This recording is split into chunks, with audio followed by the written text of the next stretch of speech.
તો આપણે ભૂકંપવાળો પાર્ટ જે છે એ ચલાવતા હતા અને ગઈકાલે ઘણું બધું ડિસ્કસ કરેલું હતું. આજનો આપણો મેઇન ટોપિક છે કે ભૂકંપ જે છે તો એમાં 3 પ્રકારના મોજા જોવા મળે છે. અર્થક્વેકના વેવ્સ એટલે કે મોજા, તરંગો. ભૂકંપ જે છે એના તરંગો જોવા મળતા હોય. જેમ કે અવાજ જે છે ને અવાજના પણ તરંગ હોય. પ્રકાશ જે છે પ્રકાશના પણ તરંગ હોય. અવાજનો તરંગ જે છે અવાજનો તરંગ વેવ, હું બોલું એટલે મારો અવાજ જે છે એ તરંગમાં પરિવર્તન પામે અને આ તરંગ હાલતા હાલતા તમારી સુધી પહોંચે એટલે તમને અવાજ જે છે એ સંભળાય. પ્રકાશ જે છે પ્રકાશ એનું પણ તરંગ હોય. તો એવી જ રીતે ભૂકંપ જે છે ભૂકંપ એના પણ તરંગ હોય. જેવી રીતે આપણે જોયું હતું કે શાંત પાણીમાં પથ્થર નાખતા જે રીતના વર્તુળાકાર વમળ જે છે એ સર્જાય, તો એવી રીતે એ એક રીતે મોજા એટલે કે એના વેવ્સ જોવા મળે. તો 3 પ્રકારના મોજા છે. એક તો પી એટલે કે પ્રાઇમરી વેવ્સ એટલે કે પ્રાથમિક મોજા, બીજું એસ એટલે કે સેકન્ડરી વેવ્સ એટલે કે દ્વિતીયક મોજા, અને એલ વેવ્સ એટલે કે લવ પ્રકારના મોજા. બરાબર, 3 પ્રકારના મોજા છે. આપણે ત્રણે ડિસ્કસ કરીએ. આપણે આગળ થોડા ઘણા ટોપિક ચલાવેલા હતા ત્યારે ઉપરથી આના વિશે માહિતી મેળવેલી હતી, પણ હવે આપણે ડિટેલમાં સમજીએ. તો પહેલાં તો પ્રાઇમરી વેવ્સ પી વેવ્સ એ લંબાત્મક મોજા હોય છે. લંબાત્મક એટલે શું? પહેલાં તો તમે સમજો ખરા. લંબાત્મક શબ્દ આવે તો તમે શું સમજો? લંબથી તમે શું સમજો? લંબથી તમે એવું સમજો કે લાંબુ હશે. બરાબર, કે હા એક એવો મતલબ થઈ શકે લાંબુ હશે, પણ અહીંયા લાંબુ લોંગ એની હારે આને લેવા દેવા નથી. લંબાત્મકનો મતલબ શું? લંબાત્મકનો મતલબ થાય લંબ બનાવતા હોય એવા. લંબ બનાવતા હોય એવા એટલે કે રાઈટ એંગલ, કાટખૂણો બનાવતા હોય, 90 ડિગ્રીનો ખૂણો બનાવતા હોય ને એને લંબ કહેવાય. ગણિતનો શબ્દ છે. આ કોનો છે? ગણિત, ભૂમિતિનો. ગણિતની અંદર આર્યભટ્ટે પાયથાગોરસનો પ્રમેય આવતો હતો. બરાબર, 90 ડિગ્રીનો ખૂણો. તો જે 90 ડિગ્રીનો ખૂણો બનતો હોય ને એને લંબ કહેવાય. અથવા તો ગણિતની અંદર અથવા આવી કોઈ પણ જગ્યાએ જ્યાં એવું આપેલું હોય કે લંબાત્મક, કોઈ પણ જગ્યાએ લંબ શબ્દ આવે એટલે સમજવાનું શેની વાત કરે છે? રાઈટ એંગલ, કાટખૂણાની, 90 ડિગ્રી, 90 ડિગ્રીનો ખૂણો જે છે એ બનતો હશે. એનો મતલબ શું? એનો મતલબ એમ કે જમીન જે છે જમીન એની અંદરથી મોજું જે છે એ સીધું આવતું હશે, સીધી રેખામાં આવતું હશે. બરાબર, આડું અવળું થતું હશે નહીં. માની લો કે જો નીચેનું પેજ જો, એમાં ક્રોસ એક્યુટ એંગલ લખેલું છે. એમાં જો આડું આવતું હોય, આડું, બરાબર, જો અહીંયા આડું મોજું છે તો એને આપણે લંબાત્મક કહેવાય? તો કે ના, ન કહેવાય.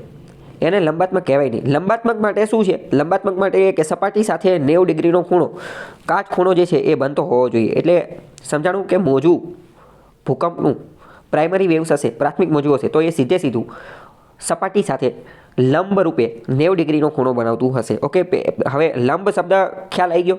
ગણિતમાં, જિયોગ્રાફીમાં કોઈ પણ જગ્યાએ હવે લંબ શબ્દ આવે તો તમારા મગજમાં બેસી જવું જોઈએ. ઓકે, બરાબર. હવે પ્રાથમિક મોજા જે છે એ પ્રાથમિક છે એટલે એનો વેગ સૌથી વધુ હોય છે. ચલો, હવે મારો પ્રશ્ન કે વેગ આનો સૌથી વધુ હોય છે. આપણે જોયું હતું કે ભૂકંપ નોંધણી કેન્દ્ર અલગ અલગ જગ્યાએ મૂકેલા છે. અમદાવાદમાં, રાજકોટમાં, સુરતમાં, દિલ્હીમાં, મુંબઈમાં, એ બધી જગ્યાએ. તો આજે મતલબ કે આવા મશીન મૂકેલા છે. આ મશીન શું કરે? જેવું એમને અર્થક્વેક ડિટેક્ટ થાય, અર્થક્વેકનું કોઈ મોજું, કંપન, જે વેવ્સ છે એ જેવું એમને ડિટેક્ટ થાય એની ઓળખ કરી લે એટલે ખબર પડી જાય કે હવે ભૂકંપ આવેલો છે. બરાબર, ચલો. તો એ મારો ક્વેશ્ચન કે 3 પ્રકારના મોજા છે, પીએસએ અને એલ, પીએસએલ. તો સૌથી પહેલાં જે છે એ કયા મોજા જે છે એ ડિટેક્ટ થશે? સૌથી પહેલાં જે છે એ કયા મોજાની ભાળ મેળવાશે? સૌથી પહેલાં કયા મોજા જે છે એ મળશે? વિચારીને કહું તો સૌથી પહેલાં જે છે પી વેવ્સ, પ્રાથમિક મોજા જે છે એ જોવા મળશે. કેમ? કારણ કે એનો વેગ સૌથી વધુ છે. તો તણે હારે દોડશે અને ઝડપ સૌથી વધુ હશે, તો જે સૌથી ઝડપી હશે એ તો સૌથી પહેલાં પહોંચે છે ને. તો જો તેથી ભૂકંપ નોંધણી કેન્દ્ર પર સૌથી પહેલાં પહોંચે છે. પહેલી વસ્તુ. બીજી વસ્તુ, આ પી વેવ જે છે એ પ્રવાહી અને ઘન બંને પ્રકારના માધ્યમમાંથી પસાર થઈ શકે છે. પ્રવાહી અને ઘન બંને પ્રકારના માધ્યમમાંથી પસાર થઈ શકે. એનો મતલબ આપણે એવું કહી શકીએ કે કોર, ક્રસ્ટ, મેન્ટલ અને કોર 3 વસ્તુ સમજી ગયા છે. તો કોર શું છે? કોર અર્ધ પ્રવાહી અને પ્રવાહી અને ઘન એવું બધું જોવા મળે છે. તો અહીંયાથી નીકળી શકશે? તો કે હા, અહીંયાથી નીકળી શકશે. પ્રવાહીમાંથી એ નીકળી શકશે, ઘનમાંથી એ નીકળી શકશે અને ધીમે ધીમે જે છે એ બધે પહોંચી શકશે. બરાબર. તો હવે આપણે એવું પણ કહી શકીએ ને કે કોઈ જગ્યાએ પી વેવ્સ જોવા મળે છે. એનો મતલબ શું? કે અહીંયા જ્યાંથી નીકળ્યા હશે ને અહીંયા ઘન અથવા પ્રવાહી એ જ હોવું જોઈએ. ઘન અને પ્રવાહી એની સિવાયની બીજી કોઈ વસ્તુ અહીંયા હશે નહીં. કેમ? કારણ કે બીજામાંથી ત્યાં નીકળી જ નથી શકતું. ઓકે, ખ્યાલ આવ્યો કે નહીં? હવે બીજી વાત કરીએ. આ બધી વસ્તુ નીકળે છે. ઓકે, પણ ઘન જે હોય ને, તો ઘનની અંદર આની ઝડપ વધુ હોય છે, જ્યારે પ્રવાહીમાં એની ઝડપ ઓછી હોય છે. ઓકે, ચાલો. તો ઘન જે છે, ઘન માધ્યમમાંથી જો એ પસાર થશે તો એની ઝડપ વધુ હશે, પણ જેવું એ ઘનમાંથી પ્રવાહીમાં જતું રહેશે એની ઝડપ જે છે એ કેવી થઈ જશે? ઘટી જશે, એની ગતિ જે છે એ ઘટી જશે, બરાબર. માની લો કે પહેલાં 100ની ઝડપ હતી, 100 કિલોમીટર પ્રતિ કલાકની ઝડપ હતી, તો જેવું પ્રવાહીમાં જશે તો 100ની કેટલી થઈ જશે? 80, 70, ગમે એટલી ઓછી થઈ જશે ઇન શોર્ટ. ઓકે, હવે આની ઝડપ કેટલી હોય છે? તો કે આની ઝડપ તો જે છે ને એ 1 સેકન્ડના 8થી 14 કિલોમીટરની આજુબાજુ હોય છે. 1 સેકન્ડની અંદર 8 કિલોમીટર અથવા 14 કિલોમીટર જે છે એ કાપી નાખે.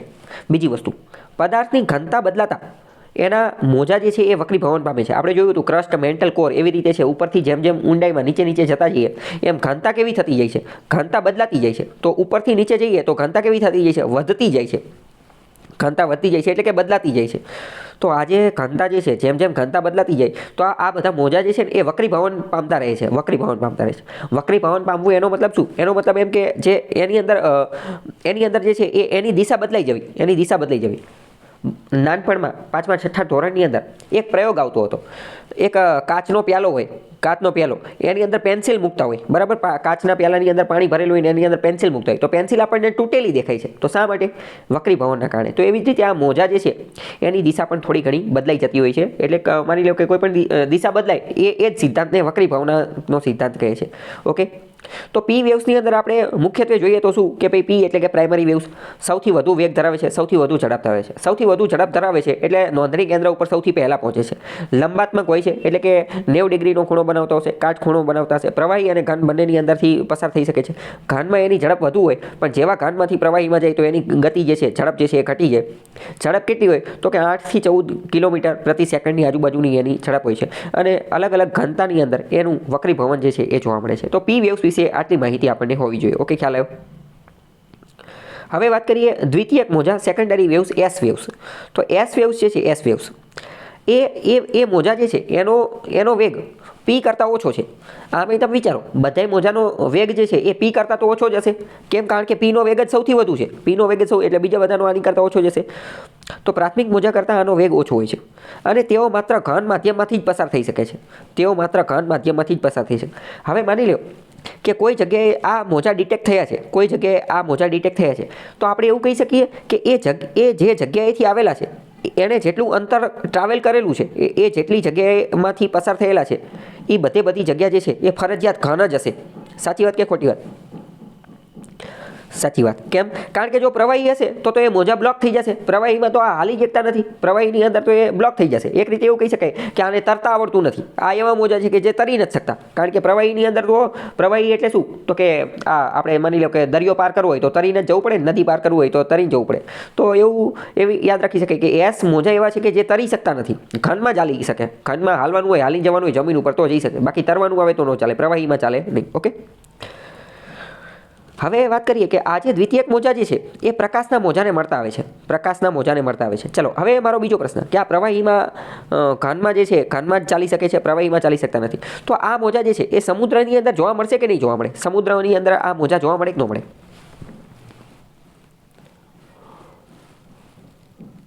સમુદ્રમાં જોવા મળશે નહીં. કેમ? કારણ કે સમુદ્ર પ્રવાહી છે. અત્યારે તો જોયું કે પ્રવાહીમાં એ જે છે એ હાલી શકતા નથી. તો સમુદ્રમાં પ્રવાહી માધ્યમમાં તે મોજા શાંત થઈ જાય છે. અહીંયા એવું લખેલું છે, એક લેંગ્વેજ એવી વાપરેલી છે, પણ ઇન શોર્ટ શું કહેવા માંગે છે? પ્રવાહીમાં જોવા મળતા નથી. અને ભૂસપાટીથી પણ સમુદ્રની અંદર એ પાછું કેવું હોય કે સમુદ્રની અંદર જેમ જેમ ઊંડે જતા જઈએ તો સમુદ્રમાં પાણી છે, પણ જેમ જેમ ઊંડે જતા જઈએ ત્યાં નીચે તો જમીન જ છે ને, સમુદ્રની નીચે તે જમીન જ છે. તો ખૂબ ઊંડે જાય અને આ જે ભૂસપાટી હોય તો ત્યાં એ પ્રવેશ કરી શકે છે, બરાબર. બાકી તો પાણીમાં તો ચાલી શકે નહીં. ઓકે, તરતા આવડતું નથી. પી અને એસ ખ્યાલ આવી ગયો. એસ વિશે ફરીથી હું તમને બધી વાત કહી દઉં તો એસ મોજા જે છે એની ઝડપ, વેગ પી કરતાં ઓછી છે, માત્ર ઘનમાંથી જ પ્રસાર થઈ શકે. પ્રકાશના મોજાને મળતા આવે છે, એટલે કે લાઇટ, જે પ્રકાશના જે તરંગો જે છે એને મળતા આવે છે. સમુદ્રમાંથી પસાર થઈ શકતા નથી, પ્રવાહીમાંથી પસાર થઈ શકતા નથી, પરંતુ સમુદ્રમાં ખૂબ ઊંડે જતા રહીએ અને તળિયું આવી જાય, જમીન આવી જાય તો ત્યાંથી જે છે એ પસાર થઈ શકે. આ બધું હું તમને એટલા માટે કહું છું કારણ કે વિધાનવાળા વાક્યમાં પૂછાઈ જશે. પહેલું જ વિધાન મૂકી દેશે કે પી ઝડપ એસ મોજાની ઝડપ પી મોજા કરતાં વધુ હોય છે. સાચી વાત કે ખોટી વાત? ખોટી વાત છે. કેમ? કારણ કે પીની વધુ હોય છે, એસની ઓછી હોય છે. બીજું વિધાન મૂકી દેશે કે પી મોજા જે છે, પી મોજા એ પ્રકાશના તરંગોને મળતા આવે છે. સાચી વાત કે ખોટી વાત? ખોટી વાત છે, કારણ કે પી મોજા નથી મળતા. એસ મોજા જે છે, એસ મોજા એ પ્રકાશના મોજાને મળતા આવે છે. ઓકે, તો આવા ક્વેશ્ચન પૂછાઈ લે. પછી કોણ ઘનમાંથી પસાર થઈ શકે કોણ પ્રવાહીમાંથી એ પણ એનું પણ વિધાન મૂકી દે. આગળ જોઈએ એલ વેવ્સ, લવ વેવ્સ, પૃષ્ઠીય મોજા. એલ વેવ્સ, લવ વેવ્સ આ જે છે ને આ પૃથ્વીની સપાટીની પરિઘની લંબ દિશામાં, ચલો લંબ દિશામાં એનો મતલબ શું?